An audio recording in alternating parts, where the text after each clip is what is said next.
Hey y'all, this is Brown at I have Brown, and just I want to apologize real quick in advance for any sort of awkward movement that you see with the camera here. Just I'm actually at my apartment right now charging up my phone during my lunch break, so there's no outlet near where I would usually sit. So yeah.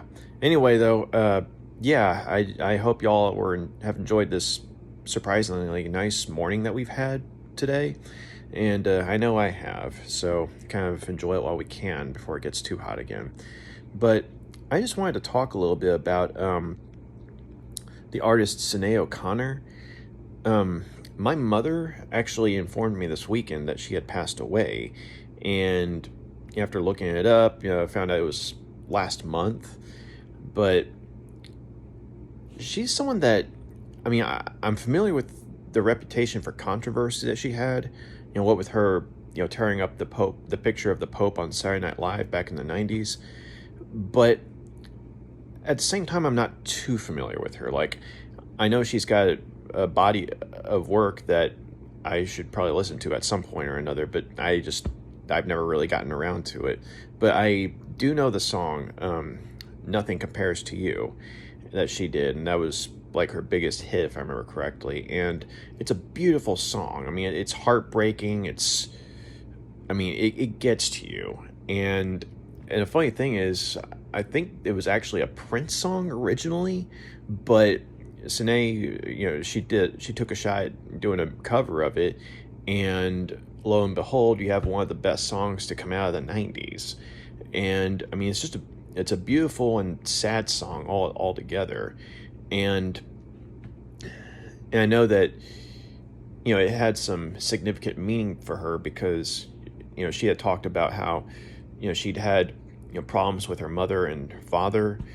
But in the video, when it gets to the part in the song where she sings the lyrics, excuse me, sorry, she sings the lyrics, all the flowers that you've planted, mama, in the backyard.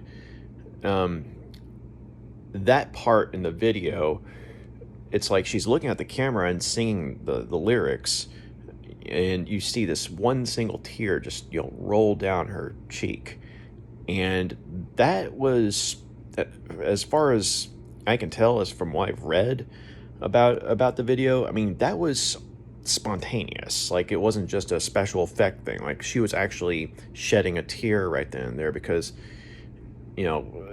memories of her mother and what have you. But I mean, as far as that particular song goes, I'm not an expert on her. I don't know, I haven't listened to all her music, but that song, though, I mean, whether you like her or not as an artist or as a person, that song, it gets to you. So it's like coming all the way from the 90s and then going into today, I can listen to that song and still just kind of like, okay, I need to sit down for a minute, that kind of thing. Like, I freely admit that the first couple of times I heard it, like way back in the day, I actually cried. I mean, that's how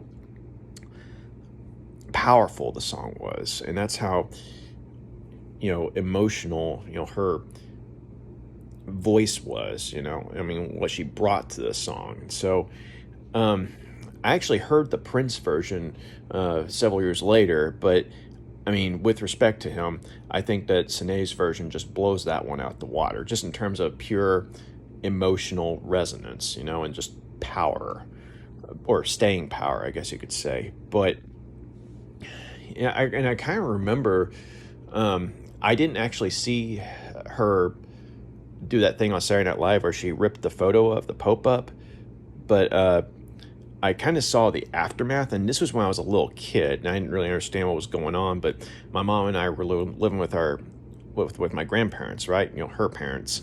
And I remember that there was some sort of concert going on, and I found out years later, I think it was like a Bob Dylan concert or something, or Bob Dylan tribute concert, something to do with Bob Dylan, I think. But if I'm wrong about that, please, correct me. But I remember watching it from the dining room table, I think it was a dining table, but it was in the living room, and I was watching it from there. And so I see Sinead come on TV, and I didn't know who she was at the time. She was just like some strange looking bald lady. And so, but she gets on stage, and suddenly it sounds like the whole crowd's booing her. And she's trying to sort of calm the crowd down, but they're not having it.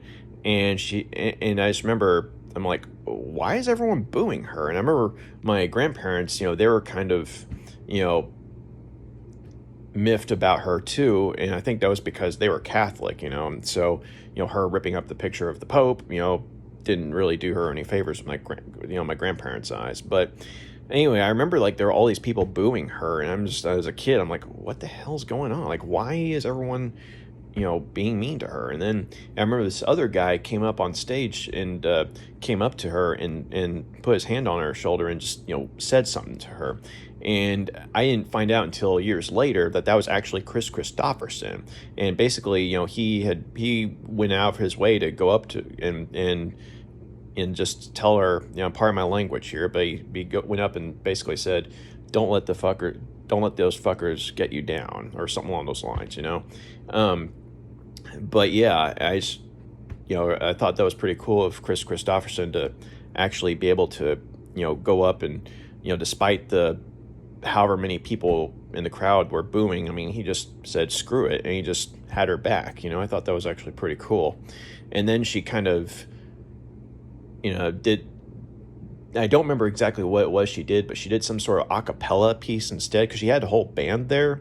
But for some reason or another, she had them like quiet down or something. And she sang like this a cappella song of, I don't know if it was a song that she was originally going to sing with the band or if it was something else entirely, but it was kind of like that's how she countered the whole, crowd booing her and what have you. So that's kind of my memory of the whole thing, and that was coming from me when I was a little kid. And it wasn't until years later I found out, who they were, what was going on, why everyone was all But yeah, it just it sounds like it's one of those weird instances where you have someone who in some way is trying to bring attention to something that people need to be aware of, but they did it in such a way that, well, I mean, yeah, they got attention, but what they were trying to get attention for sort of languished. And it wasn't until years later that, well, people started realizing that,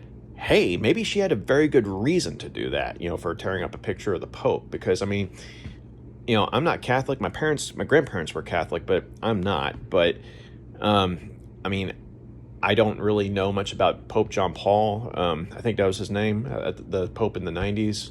That was the Pope whose picture was torn up. But I mean, from what I saw like in the news, I mean, he always seemed like a decent dude, but then again, what do I know? So, but the reason she did that though was because she was trying to bring awareness to the fact that the Catholic Church was, covering up a bunch of, sex abuse scandals of kids mainly. And so, and this being the 90s, I mean, I guess not everyone was wanting to believe that, or they just, weren't ready to hear that, because like a lot of people, looked up to the Pope, or they looked up to the Catholic Church and what have you. And so when she did that bit on Saturday Night Live where she ripped up the Pope's picture, I mean, that pissed a lot of people off, and it more or less destroyed her career. Like, she still had a career, but she wasn't able to, match the height of power that she had with, when she had done the song "Nothing Compares to You." So it's like it really damaged her career, and there were a lot of jokes made about her and what have you. And some of it I feel like she brought on herself, because I mean, on one hand, I'm definitely, knowing what I know now about how the Catholic Church covered up so many, scandals, so many sex abuse scandals. I mean, yeah, I'm all for, someone bringing awareness to the fact that that was going on. But I think one of the things that happened with her, from what what I've read about her and what I see of her, or what I've seen of her, like from videos back in the 90s, is that she was very well-meaning, and she was trying to bring awareness to certain issues, but the way she came about it though, or the way she went about it, was oftentimes very confrontational. And so I think on one hand, that can be very admirable, but at the same time, if you're confrontational all the time, then you alienate a lot of people. And so I think that it's one of those things that I wasn't there, so I don't know the hows and the whys of why certain things went down the way they did. But just it's one of those things that, if you're looking back in hindsight, I feel like she could have maybe raised awareness for some of these issues, but maybe in a way that wasn't so off-putting. I don't know. Like, I don't know how I would have done it or anything like that. But at the same time, just with the benefit of hindsight, I mean, I feel like she could have, done something, like made some sort of protest statement against, the Catholic Church or the Pope or whoever, but at the same time done so in such a way that didn't, alienate her from a whole bunch of, her fan base or just, the industry in general. But then again, the fact that she was right, and it's kind of one of those iffy areas because, she was right about what was going on, but the way she presented her case or the way she brought awareness to it, that's something that was very incendiary that, pissed a lot of people off. And it wasn't until years later that are like, oh, you know what? That crazy, bald lady on Saturday Night Live, yeah, she was right. So, and also I understand that, I mean, I know she had like issues with her mother and father, and, obviously that, left some scars, on her psyche for sure. And, I sincerely hope that, throughout her life, maybe, she was able to talk to someone about these issues. But, being as young as she was at the time, and then, being thrust into a spotlight like that, and maybe not quite knowing how to resolve some of these issues that she had from when she was younger, with the conflict with her family. I mean, I'm not going to say it's like it was a perfect storm or anything like that, but it just seems like it was one of those cases where you have an artist who genuinely meant well, and it turns out they were actually right about what they were saying or doing, but because of, say, maybe their life experience, the only way they knew how to make their point was to be confrontational. And so, because of that, they just, I mean, they were trying to make their point, or she was trying to make her point, but the way she did it just turned a lot of people off. So, I don't know. It was kind of fascinating, looking back and, finding out what was going on about all that. But I mean, I definitely, would like to listen to some more of her stuff just to see, what it was like, because I mean, the song Nothing Compares to You, I mean, obviously that's probably her best known song, and there's a reason that it still has staying power to this day. But I just think it's a bummer that, her career was more or less, destroyed, because she was trying to bring awareness to a very serious issue, but because of how she went about it, that kind of just, damaged her. And so, but anyway, yeah, I just wanted to throw some thoughts out about her, and, yeah, rest in peace.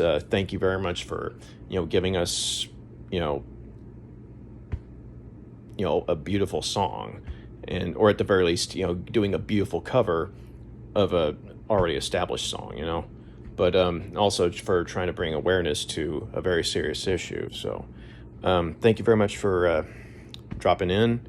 And anyone got any Sinead O Connor stories or anecdotes? I mean, I'd love to hear them. So y'all take care. Bye.